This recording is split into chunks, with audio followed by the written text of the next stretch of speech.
was an Annapolis, Maryland mug. So you guys know I'm from Maryland, but one of my first jobs right out of college was in Annapolis.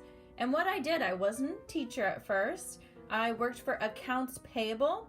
So if you ever take an economics class, you have accounts payable and accounts receivable, but it's a business.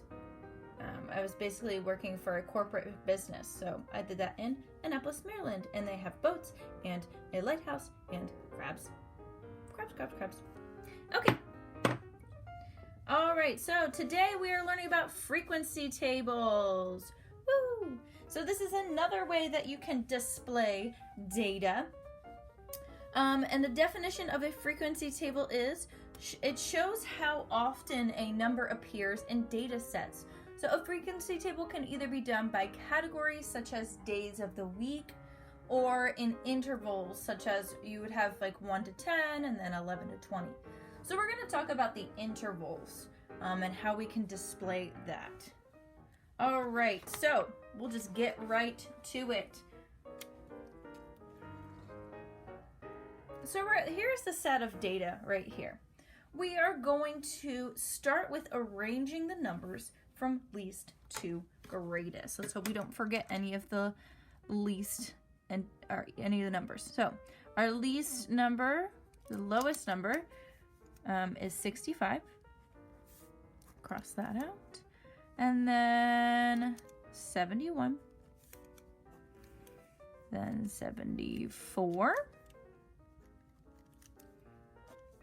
Then 75. We've got 84. Oh, 83. Let's erase that. 83. Another 83. Then 84. Then we've got 88. And then 91. Don't forget that 91 over there. We've got 92. 93 and 93. Okay, that's all of them. So we arranged our data from least to greatest.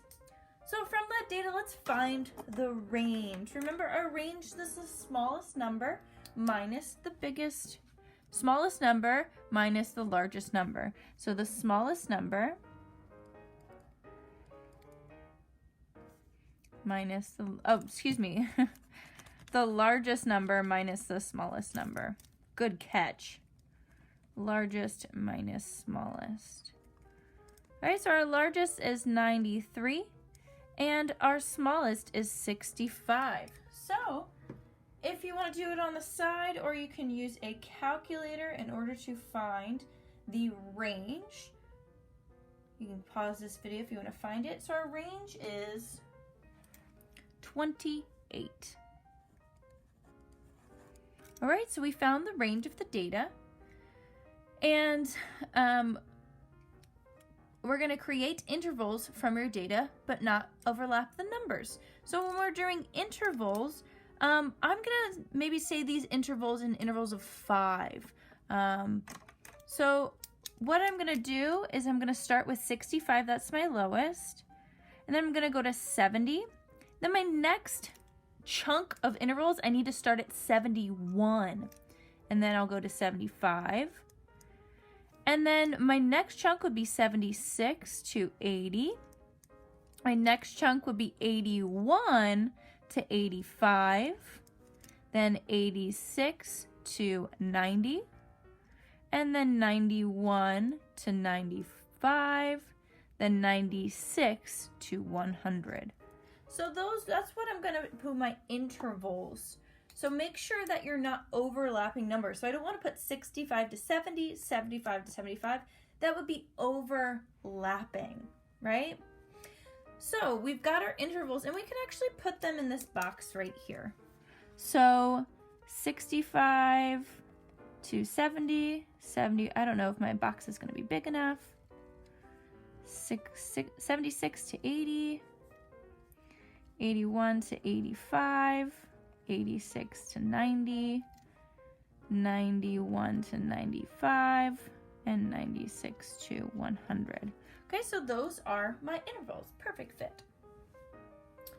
Now, all we need to do is have every time we see a number, we just tally it, right? So depending on which interval it is in. So let's look at number 65. Which interval would that go into? So it would go in the first one. So I put a nice little tally here and I can cross it off. Now we look at number 71. Where would that go? In this tally, in this interval right here, so I put a tally. 74 would go in between here. 75 would go in as here as well. Then we have 83. So 83 is down here. Another 83. 84. 88 is going to go down here. Do you see the range from 86 to 90? What? 88 is in this range, right? Because 86, 87, 88, that works. All right, so 91, 92, 93, and another 93. Okay, so that's how you kind of display your data. Did I do that one right? 1, 2, 3, 4. Yeah. So that's how you kind of tally off the numbers depending on how much, what interval they are in. All right, so now you have a tally of how much it is in. And now we're just going to fill out the frequency chart. So how many tallies were in that section? So in this first one, there's only 1. In this one, there's 3. This one, there's 0 because we have none here. This one had 3. This one had 1. This one had 4. And there's none here, so that would be 0, right?